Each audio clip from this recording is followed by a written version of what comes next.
Hazard প্যারাডিজম, এই একটা জিনিসটা কি, এটা আসলে এক ধরনের একটা দৃষ্টিভঙ্গি। কি বললাম, এটা একটা দৃষ্টিভঙ্গি, এটা সবসময় মাথায় রাখবে। হ্যাজার্ড প্যারাডিজম ইজ একটা দৃষ্টিভঙ্গি।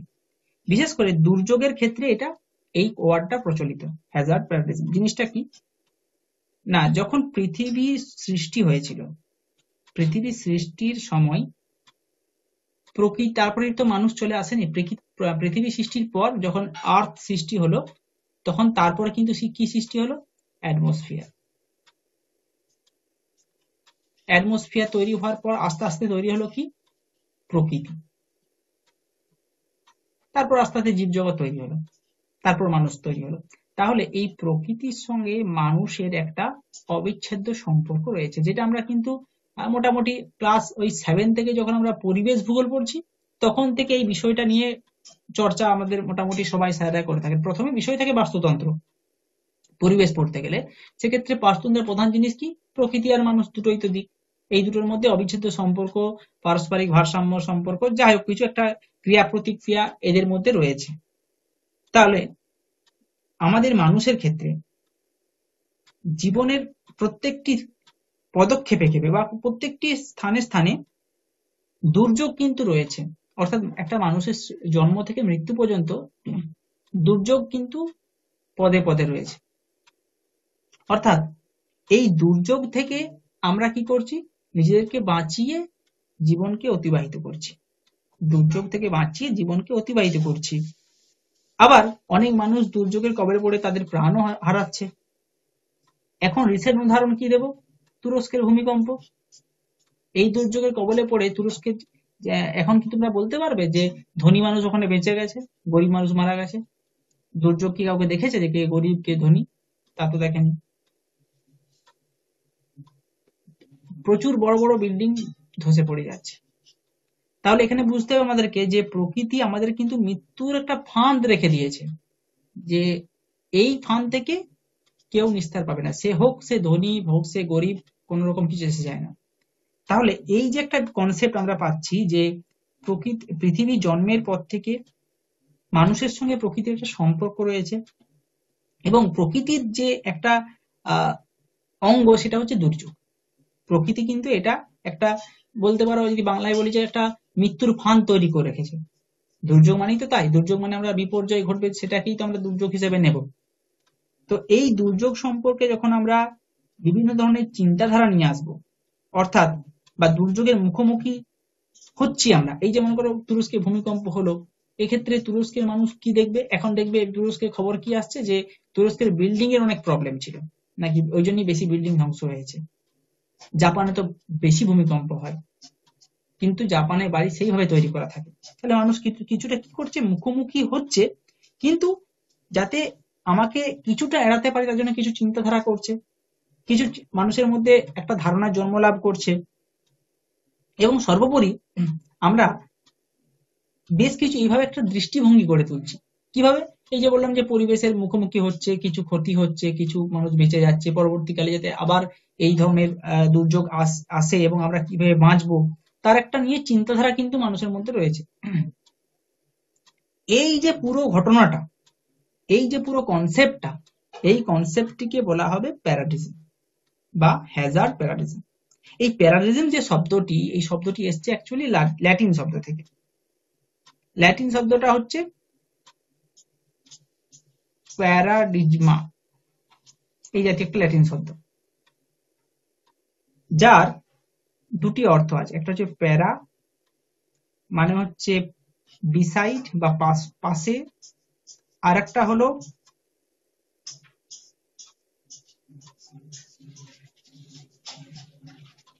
ডেকনুয়াল, এর মানে হচ্ছে শো,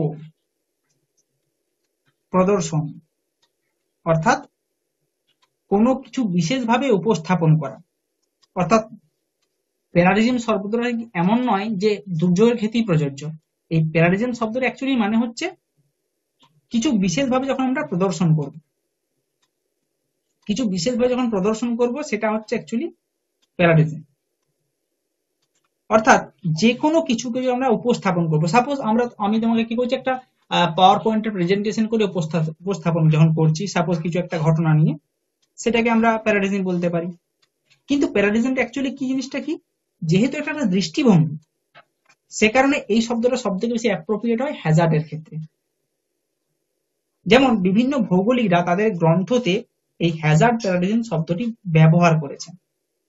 তোমরা কি কেউ বলতে পারবে যে দুর্যোগ বিপর্যয়ের আকর গ্রন্থ কোন গ্রন্থটিকে বলা হয়? কেউ জানো? অর্থাৎ এই দুর্যোগ বিপর্যয় সম্পর্কে পুঙ্খানুপুঙ্খ মানে ব্যাখ্যা করা আছে কোন গ্রন্থ? কেউ বলতে পারবে? দুর্যোগ বিপর্যয়ের আকর গ্রন্থ। অনেক সময় এই ধরনের প্রশ্ন তোমাদের মাস্টার ডিগ্রির এন্ট্রান্সে আসে। দুর্যোগ ও বিপর্যয়ের আকর গ্রন্থ।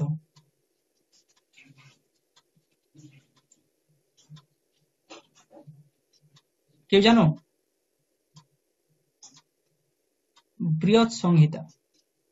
বৃহৎ সংহিতা কার লেখা এটা বলতে পারবে নিশ্চয়ই? কে বলতে পারবে বৃহৎ সংহিতা কার লেখা? শাবনাম? বরাহমিহির। ঠিক, বরাহমিহির। এটা কোথায় পড়েছিলে মনে আছে কারো? কোন ক্লাসে? 12 ছিল। ঠিক। তাহলে এই গ্রন্থ থেকে আমরা এই প্যারাডিজম শব্দটি কিন্তু ব্যবহার পেয়েছি। তারপরে বিভিন্ন ভৌগোলিক রয়েছে, যেমন মনে করো থমাস খুন এবং বিভিন্ন যেমন কেমব্রিজ ডিকশনারিতে এই প্যারাডিজমের ব্যবহার করে গেছে। তো এইভাবে কিন্তু প্রত্যেকটা জায়গায় এই প্যারাডিজমের ব্যবহার রয়েছে। সেই কারণে তোমাদের সিলেবাসে একটা ছোট্ট টপিক অন্তর্ভুক্ত হয়েছে যে প্যারাডিজম শব্দটি কি। কেমন প্রশ্ন আসে এখান থেকে? প্রশ্ন আসতে পারে যে প্যারাডিজম, হয় 2 নম্বরের প্রশ্ন আসতে পারে, হোয়াট ইজ হ্যাজার্ড প্যারাডিজম, অথবা হয়তো দিয়ে দিল যে এই হ্যাজার্ড প্যারাডিজম সম্পর্কে একটু বিস্তারিত আলোচনা করো। অর্থাৎ তোমাকে এই সংজ্ঞা বলো বা এই সম্পর্কে ডিটেলস আলোচনা করলে, কিছু দৃষ্টিভঙ্গি তুমি কি বলে তোমার ওই ডায়াগ্রামের মারফত দেখালে, সেইভাবে কিন্তু তুমি একটা নোটস তোমাকে তৈরি করতে হবে। এই দৃষ্টিভঙ্গির যে মূল ব্যাপার থাকে সেটা কয়েকটা আমরা ভাগে ভাগ করতে পারি, মানে কিছু ধ্যান ধারণা অনুযায়ী ভাগ করতে পারি। কিরকম সেটা বলি এবার। 1 নম্বর হলো এনভায়রনমেন্টাল ডিটারমিনিস্টিক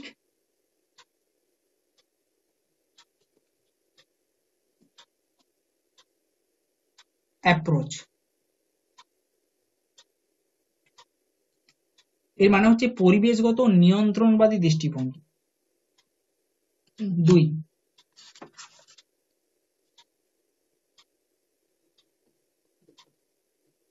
পজিবিলিস্টিক অ্যাপ্রোচ।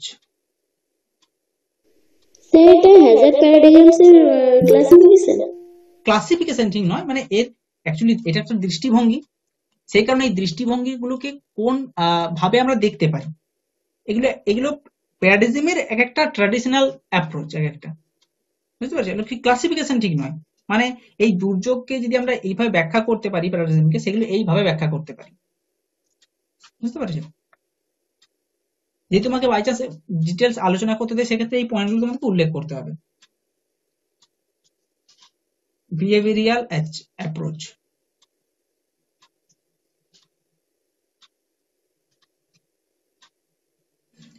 এই তিনটে হচ্ছে ট্র্যাডিশনাল প্যারাডিজম। এই তিনটে কি হলো? ট্র্যাডিশনাল প্যারাডিজম। এবার কিছু রয়েছে, সেগুলো হলো মডার্ন প্যারাডিজম।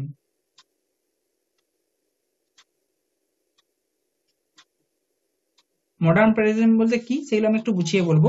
প্রথমে একটু করে আলোচনা করে নিই, যে ওপরের যে ট্র্যাডিশনাল তিনটে রয়েছে সেগুলো বলি। প্রথমে দেখো, এনভায়রনমেন্টাল ডিটারমিনিস্টিক অ্যাপ্রোচ, এটা মানে হচ্ছে পরিবেশগত নিয়ন্ত্রণবাদী দৃষ্টিভঙ্গি।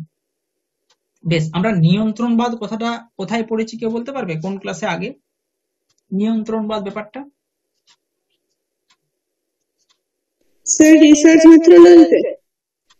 না না না না না, নিয়ন্ত্রণবাদ কোথায় ভালো পড়েছি? ক্লাস 11-এ ছিল, প্রথম অধ্যায় ছিল ক্লাস 11-এ ছিল নিয়ন্ত্রণবাদ।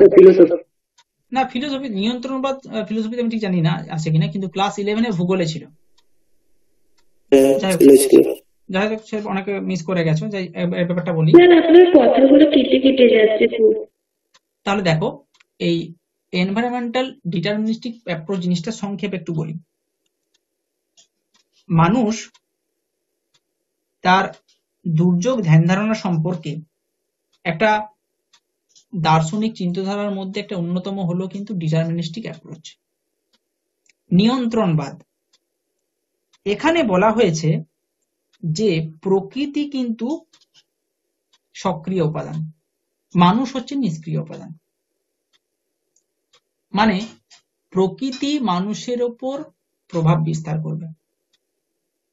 আমরা মানুষরা যদি প্রকৃতিকে পরিবর্তন করার চেষ্টা করি, প্রকৃতি আমাদের ওপর আঘাত হানবে। সেই আঘাত কিন্তু মানে আটকানোর ক্ষমতা কারো থাকবে না। এবং এই নিয়ন্ত্রণবাদে বলা হয়েছে যে মানুষের প্রতিটি কার্যকলাপ, কার্যকলাপ বলতে কি কি, মানুষের আচার আচরণ বা জীবনযাত্রা, তার নিজস্ব চালচলন, প্রত্যেকটারই মুখ্য ভূমিকা কিন্তু প্রকৃতি। প্রকৃতি মানুষকে চালিত করে। অর্থাৎ পৃথিবীতে যত ধরনের দুর্যোগ আছে তার মুখ্য চালিকা শক্তি যদি বলি সেটা হচ্ছে প্রকৃতি। অর্থাৎ এই অ্যাপ্রোচ অনুযায়ী প্রকৃতি হচ্ছে সর্বেসর্বা বা সক্রিয় উপাদান, মানুষ হচ্ছে নিষ্ক্রিয় উপাদান। আর এই দৃষ্টিভঙ্গিতে বলা হয়েছে যে মানুষ কখনোই প্রকৃতিকে পরিবর্তন করতে পারবে না। আর আমি পার্সোনালি এই মতবাদেরই আমি সমর্থক। বিশেষ করে হান্টিংটন বা মনে করো স্যাম্পেল, এলেন চার্চিল স্যাম্পেল, এরা কিন্তু এই নিয়ন্ত্রণবাদের সমর্থক ছিলেন। আর অনেক ভৌগোলিক ছিলেন। তো কেন সমর্থক? না, তারা যুক্তি দিয়েছেন, তোমরা নিজেরাই দেখো যে কথাগুলো সত্যি একদম সঠিক, যে মানুষ কখনোই প্রকৃতিকে পরিবর্তন করতে পারবে না। এখন যদি তোমরা বলো যে বিজ্ঞান প্রচুর উন্নত, বিজ্ঞান কিন্তু প্রকৃতিকে অনেক কিছু পরিবর্তন করতে পারে। বেশ, প্রকৃতিকে পরিবর্তন করে পারে। সুনামি যখন আসবে, বিজ্ঞান সামনে দাঁড়াতে পারবে? তিনটে বিজ্ঞানীকে ওই সুনামির সামনে দাঁড় করিয়ে দাও, দৌড়তে পথ পাবে না। কোনো বিজ্ঞানী এখন আটকাতে পারবে না। তাই যত বড়ই বিজ্ঞানী হোক না কেন, বিজ্ঞান যত উপরে উঠে যাক না কেন, প্রকৃতির উপরে না। প্রকৃতি তার নিজস্ব জায়গাতেই চলে। পরিবর্তন করতে গেলে প্রকৃতি যে পরিমাণ আঘাতটা দেবে সেটা সহ্য করার ক্ষমতা থাকবে না। তাহলে নিয়ন্ত্রণ বা দৃষ্টিভঙ্গিটা বোঝাতে পারলাম। কেউ বুঝতে অসুবিধা আছে তাহলে বলতে পারো, জলদি বলো, রেসপন্স দাও একটু। না স্যার অসুবিধা নেই। এবার আসছি পজিবিলিস্টিক অ্যাপ্রোচ। পজিবিলিস্টিক মানে হচ্ছে পসিবল মানে সম্ভাবনাবাদ, সম্ভাবনাবাদী দৃষ্টিভঙ্গি। এই জিনিসটা ঠিক একটা ওই তোমরা পরীক্ষার সময় এমসিকিউ প্রশ্ন পড়েছো না, এমসিকিউ প্রশ্নের মতো। অর্থাৎ এখানে প্রকৃতি, এই দৃষ্টিভঙ্গি মতে যে প্রকৃতি মানুষের সামনে কিছু সম্ভাবনা তুলে ধরে, কিছু অপশন তুলে ধরে, এবং মানুষ তার পছন্দ মতো একটাকে বেছে নেয়। এটা কেমন হলো? যেমন এমসিকিউ পরীক্ষায় কি হয়, এমসি পরীক্ষায় সাপোজ তোমাদেরকে সবাইকে একটা করে প্রশ্ন দিলাম, একটা প্রশ্ন সবাইকে দিলাম। তো সাবনাম তুমি মনে করো একটা অপশন চুজ করলে, দেবব্রত একটা চুজ করলো, সাপোজ দুজনের দুটো আলাদা হলো। তোমার মনে হয় যে এটা ঠিক, ওর মনে হয় যে এটা ঠিক, এবং প্রত্যেকটা প্রশ্ন এখানে ঠিক ভুল কিছু নেই, যার জীবনের জন্য যেটা মানে অ্যাপ্রোপ্রিয়েট। সাপোজ আমি একটা প্রশ্ন করলাম যে তোমাদের মধ্যে কাদের মাস্টার ডিগ্রি করার পছন্দ রয়েছে জিওগ্রাফিতে, আর কার মাস্টার ডিগ্রি করার প্রয়োজন রয়েছে ইনফরমেটিক্সে। তোমাদের কেউ বললে ইনফরমেটিক্স, যেটা তোমার জন্য ভালো, আবার কেউ বলছো না জিওগ্রাফি, তার জন্য ভালো। এখানে তোমার যেটা পছন্দ সেই অনুযায়ী তোমরা একটা করে বেছে নিচ্ছ। পজিটিভিস্টিক অ্যাপ্রোচটা ঠিক একই রকম। এখানে প্রকৃতি মানুষের সামনে কিছু সম্ভাবনা তুলে ধরে। সম্ভাবনা মানে জিনিসটা কি? সাপোজ তার জীবনযাত্রার ক্ষেত্রে প্রযোজ্য হতে পারে, বা নিজস্ব জ্ঞান বুদ্ধি, প্রত্যেকটা ক্ষেত্রে মানুষ তাদের সামনে একটা করে সম্ভাবনা তুলে ধরে, এবং তাদের মধ্যে মানুষ তার ইচ্ছা মতো একটাকে বেছে নেয়। সেটা হচ্ছে এই সম্ভাবনাবাদ, পজিটিভিস্টিক অ্যাপ্রোচ। বোঝা গেছে? এখানে অ্যাকচুয়ালি এই দৃষ্টিভঙ্গি অনুযায়ী মানুষকে থেকে কিন্তু প্রকৃতিকে বেশি গুরুত্ব দেওয়া হচ্ছে, অর্থাৎ প্রকৃতি তুলে ধরছে, মানুষ পছন্দ করছে। বোঝা গেছে এই পর্যন্ত? স্যার এগুলো তো থটেও আছে। হ্যাঁ, থটেও আছে, হ্যাঁ থটেও আছে, ঠিক। তারপর হচ্ছে বিহেভিয়ারাল অ্যাপ্রোচ। মানে হচ্ছে আচরণবাদী দৃষ্টিভঙ্গি। এই জিনিসটা কি না, প্রথমে দেখো, প্রথম দিকে মানুষের সঙ্গে পরিবেশের যে সম্পর্ক ছিল সেই সম্পর্ক খুব সুন্দর ছিল। তো আস্তে আস্তে আমরা দেখছি মানুষের প্রকৃতির সম্পর্কের মধ্যে একটা ব্যাপার চলে আসছে যে প্রকৃতিকে পরিবর্তন করার একটা ঘটনা আসছে। কিন্তু এটা মানতে হবে যে আমরা প্রকৃতির কাছ থেকে অনেক কিছু অভিজ্ঞতা অর্জন করি। প্রকৃতির কাছ থেকে যে অভিজ্ঞতাটা অর্জন করছি সেটা কিন্তু অ্যাকচুয়ালি আমরা যেটা অর্জন করি সেটা কিন্তু উভয়েরই উপকার লাগে। উভয়ের মানে আমাদের উপকার লাগে, প্রকৃতির উপকার লাগে। কেন বললাম না, মনে করো এই যে একটা দুর্ঘটনা, যখন দুর্যোগ আসে সেক্ষেত্রে হয়তো মানুষের কিছু ভুলভ্রান্তি থাকে, সেটা থেকে আমরা যেমন শিক্ষা নিই, আমরা শিক্ষা নেওয়ার পরে সেটা করি না বা সেটাকে কম করি, সেই জন্য প্রকৃতি উপকার পায় যে আমাদের যাক আমাদের মতো থাকতে দিচ্ছে, এরকম একটা ব্যাপার।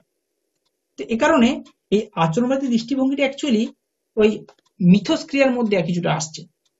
মিথস্ক্রিয়া বিশ্লেষণের একটা আধুনিকতম বলতে পারো একটা ব্যাপার, সেটা হচ্ছে বিহেভিয়ারাল অ্যাপ্রোচ।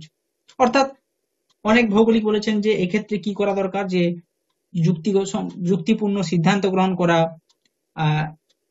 একাধিক পছন্দ থেকে একটি পছন্দকে বেছে নেওয়া, নিজস্ব জ্ঞান উপলব্ধি স্তর থেকে সিদ্ধান্ত গ্রহণ করা, বা বিভিন্ন ক্ষেত্রে বিভিন্ন জায়গাতে বিশ্লেষণ পদ্ধতির মাধ্যমে পরিবেশগত বিভিন্ন পরিস্থিতি থেকে সামঞ্জস্য রেখে সিদ্ধান্ত গ্রহণ করা, এগুলো কিন্তু এই আচরণগত অ্যাপ্রোচের মধ্যে আসছে।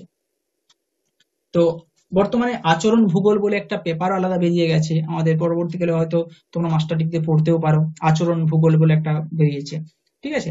তো এইভাবে কিন্তু আমরা এই তিনটি অ্যাপ্রোচকে আমরা বলতে পারি ট্র্যাডিশনাল প্যারাডিজম। বুঝতে পারলাম এই তিনটি অ্যাপ্রোচ? স্যার দুটো বুঝলাম ভালো করে, 1 নম্বর আর 2 নম্বর, 3 বিহেভিয়ারটা বুঝতে পারলাম না ভালো করে। বিহেভিয়ার মানে কি? আচরণগত। বিহেভিয়ার মানে তো নিজেরা বুঝতে পারছো কি আচরণ। আচরণটা আমরা কার সঙ্গে করে থাকি? তুমি আমার সঙ্গে আচরণ করছো, তুমি বাড়ির সঙ্গে আচরণ করছো, আচরণ তুমি তোমার মধ্যে একটা বৈশিষ্ট্য রয়েছে। সেরকমই প্রকৃতির সঙ্গে তো তুমি একটা আচরণ করছো। এই যে দেবব্রত, মনে করো তুমি একটা মানে গ্রামের বাড়িতে গেছো, মাঠ দিয়ে হাঁটছো, দিয়ে হাঁটতে হাঁটতে বদমাইশি করে তুমি কি করলে, পাঁচটা গাছ টেনে ছিঁড়ে ফেলে দিলে, ওটা তোমার আচরণ। প্রকৃতি, ওটা কার সঙ্গে আচরণ তুমি করলে? ওটা প্রকৃতির সঙ্গে করলে। বুঝতে পারছো? খুব সহজ ভাষায় বলতে গেলে এটা যে তোমার আচরণ। মিথস্ক্রিয়াটা বললেন, ওটা মিথস্ক্রিয়াটা কি? মিথস্ক্রিয়া মানে কি? মিথস্ক্রিয়া মানে কি? একটা সম্পর্ক। একটা সম্পর্ক। তাহলে আমাদের সঙ্গে প্রকৃতির সম্পর্ক কি আছে না নেই? নিশ্চয়ই আছে। আচ্ছা স্যার। তাহলে এই যে সম্পর্কটা, এই সম্পর্কটা তুমি যখন একটা সিদ্ধান্ত গ্রহণ করছো, যে তুমি পাশ দিয়ে যাচ্ছ, একটা গাছ তুমি টেনে ছিঁড়ে ফেলছো, কি বলে এই একটা গাছ কি আমাদেরকে অক্সিজেন দেবে, এইটুকু গাছ একটা। কিন্তু এই যে তোমার একটা সিদ্ধান্ত গ্রহণ, এই সিদ্ধান্ত গ্রহণটা তো নিম্নতম সিদ্ধান্ত গ্রহণের মধ্যে পড়ছে। তোমার মানসিকতা তাহলে ছোট নিশ্চয়ই, তুমি সেই জন্য এই গাছটাকে তুমি ছোট হিসেবে ভাবছো, এটা কিছুই নেই পরিবেশের জন্য। তাহলে এই যে বিহেভিয়ারাল অ্যাপ্রোচে বলা হয়েছে যে তোমাকে যুক্তিপূর্ণ সিদ্ধান্ত গ্রহণ করতে হবে প্রকৃতির বিষয়ে, অন্য কোনো মানুষের বিষয়ে বলছি না।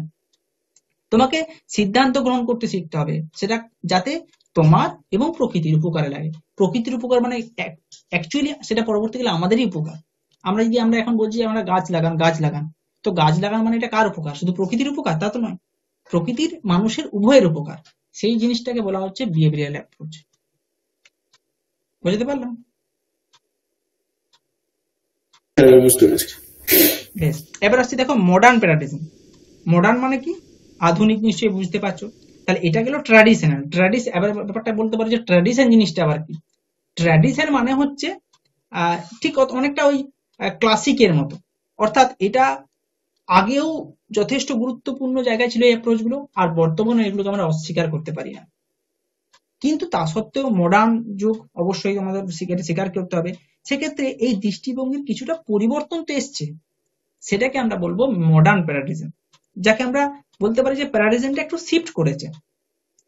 কারণ এই যে এত দুর্যোগ হচ্ছে বর্তমানে, দুর্যোগের সংখ্যা বেড়েছে বললেই চলবে, এবং দুর্যোগের যে একটা ট্রেন্ড, সেই ট্রেন্ডটাও অনেকটা পরিবর্তন হয়ে গেছে। সে কারণে আমাদের কি দরকার? আমাদের এই প্যারাডিজম মানে কি? দৃষ্টিভঙ্গি। আমাদের দৃষ্টিভঙ্গিকে অবশ্যই শিফট করা প্রয়োজন আছে। তাই বলে কি এগুলোকে আমরা ছেড়ে দেবো? তা তো নয়, এগুলোকে নিয়েও চলতে হবে, কিন্তু তা সত্ত্বেও আমাদেরকে কিছু মডার্ন দৃষ্টিভঙ্গিকে গ্রহণ করতে হবে, যাতে আমরা সেই দুর্যোগ সম্পর্কে মোকাবিলা করতে পারি। তার মধ্যে প্রধান অ্যাপ্রোচটা কি? সেটা হলো খুব সহজ, সাস্টেনেবল অ্যাপ্রোচ। এই সাস্টেনেবল কথাটা আমি ক্লাসে অনেকবার বুঝিয়েছি। অনেকবার বলছি সাস্টেনেবল জিনিসটা কি। সাস্টেনেবল মানে হচ্ছে স্থিতিশীল, অর্থাৎ আমরা যে ঘটনাটা ঘটাচ্ছি সেটা যদি ভবিষ্যতে কোনো ক্ষতি না করে। অর্থাৎ গাছ কাটা খারাপ, কিন্তু গাছ তো কাটতে হবে, এটা কোনো প্রবলেম নাই, গাছ তো কাটতে হবে, কিন্তু আমরা একটা গাছ কাটলে যেন দুটো গাছ লাগাতে পারি। সাস্টেনেবল অ্যাপ্রোচ, যাতে ভবিষ্যতে আমাদের জন্য কোনো খারাপ কিছু না আসে, সেটা হচ্ছে সাস্টেনেবল অ্যাপ্রোচ। 2, applied approach.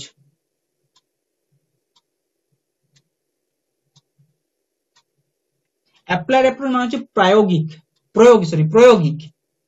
প্রায়োগিক মানে কি, অর্থাৎ তুমি যে কোনো দৃষ্টিভঙ্গি গ্রহণ করো সেটাকে তোমাকে বাস্তব জীবনে প্রয়োগ করে দেখাতে হবে, মানে প্রয়োগ করে দেখতে হবে। সাপোজ দুর্যোগ, একটা দুর্যোগ যখন ঘটছে, সেক্ষেত্রে দুর্যোগ ঘটনার সময় যে ঘটনাগুলো ঘটছে সেই সমস্যাগুলোকে আমাদের চিহ্নিত করতে হবে। চিহ্নিত করার পর যখন আমরা সেগুলো সমাধান খুঁজবো, এবং সমাধানগুলো তো মানে আমরা আকাশ পথে ভেবে নিলাম, খুঁজে নিলাম, সেগুলো কোনো প্রয়োগ করে দেখলাম না, তাহলে সেটা আমরা কি দৃষ্টিভঙ্গি গ্রহণ করলাম। সাপোজ তোমাকে একটা বেসিক উদাহরণ দিই, যে সাপোজ তুমি মাস্টার ডিগ্রি পরীক্ষায় বসলে এবছর, তুমি র্যাঙ্ক করতে পারলে না, হতেই পারে, আমাদের 2 বছর সুযোগ থাকে। তাহলে কি করতে হবে, তোমাকে দেখতে হবে যে আমি বসলাম, আমার মার্কস এই এলো, আমি আবার পরের বছর পরীক্ষা দেবো, কিন্তু তার মাঝখানেও কিছু কথা তোমাকে ভাবতে হবে, যে তোমার গাফিলতি কোন জায়গায় হয়েছে, তুমি ভুল কোন জায়গায় করেছো, এবং সেখান থেকে তোমার শিক্ষা নিয়ে পরেরটাই বসতে হবে। কিন্তু এই বছর বসলাম, কোনো টেনশন করলাম না, আবার পরের বছর বসে গেলাম, পেলাম না, সেটা তো নয়, সেটা তো এটা প্রায়োগিক দৃষ্টিভঙ্গি হচ্ছে না। তাহলে প্রায়োগিক দৃষ্টিভঙ্গি মানে হচ্ছে তোমাকে এবছর তুমি বসেছো, তুমি ক্র্যাক করতে পারোনি, তোমাকে সেটাকে আবার নিজের জীবনের ক্ষেত্রে প্রয়োগ করে দেখতে হবে, যে পরেরটাই আমি পাস করব কিভাবে। এই যে বাস্তব জীবনে প্রয়োগ করে তুমি নিজস্ব চিন্তাধারা বাড়াচ্ছ, বৃদ্ধি করছো, সেটা হচ্ছে অ্যাপ্লাইড অ্যাপ্রোচ। এই দুটো হচ্ছে প্রধান মডার্ন প্যারাডিজম। তাহলে তোমাদেরকে যদি সাপোজ অ্যাপ্রোচ গুলোই লিখতে দেয় পরীক্ষার সময়, যে অ্যাপ্রোচ গুলো লেখো, তাহলে তোমাকে দুভাগে ভাগ করতে হবে। একটা হচ্ছে ট্র্যাডিশনাল অ্যাপ্রোচ বা ট্র্যাডিশনাল প্যারাডিজম, আর হচ্ছে মডার্ন প্যারাডিজম। ট্র্যাডিশনাল মধ্যে 3টে পয়েন্ট ব্যাখ্যা করতে হবে, একদম নিজস্ব ভাষায় উদাহরণ সহযোগে ব্যাখ্যা করবে, যেরকম ভাবে ক্লাসটা বললাম। আর মডার্ন প্যারাডিজম, এটাকেও তোমাকে এভাবে ব্যাখ্যা করতে হবে। তাহলে এখান থেকে তোমরা 2-3টে প্রশ্ন করবে, প্যারাডিজম বলতে কি বোঝো, বা এর অ্যাপ্রোচ গুলো কি, বা প্রত্যেকটা অ্যাপ্রোচ আলাদা করে পরীক্ষায় আসতে পারে, হয়তো বলে দিল যে হোয়াট ইজ ট্র্যাডিশনাল প্যারাডিজম 2 নম্বরের জন্য, বা হোয়াট ইজ সাস্টেনেবল অ্যাপ্রোচ, বা হোয়াট ইজ মডার্ন অ্যাপ্রোচ, বা হোয়াট ইজ মডার্ন প্যারাডিজম, এরকম 2 নম্বরের প্রশ্ন আসতে পারে। বা পুরোটা অ্যাপ্রোচ গুলো একটা 5 নম্বরের প্রশ্নও দিয়ে দিতে পারে, বা 10ও দিয়ে দিতে পারে। এখান থেকে একটু বড় করেই করে রাখবে।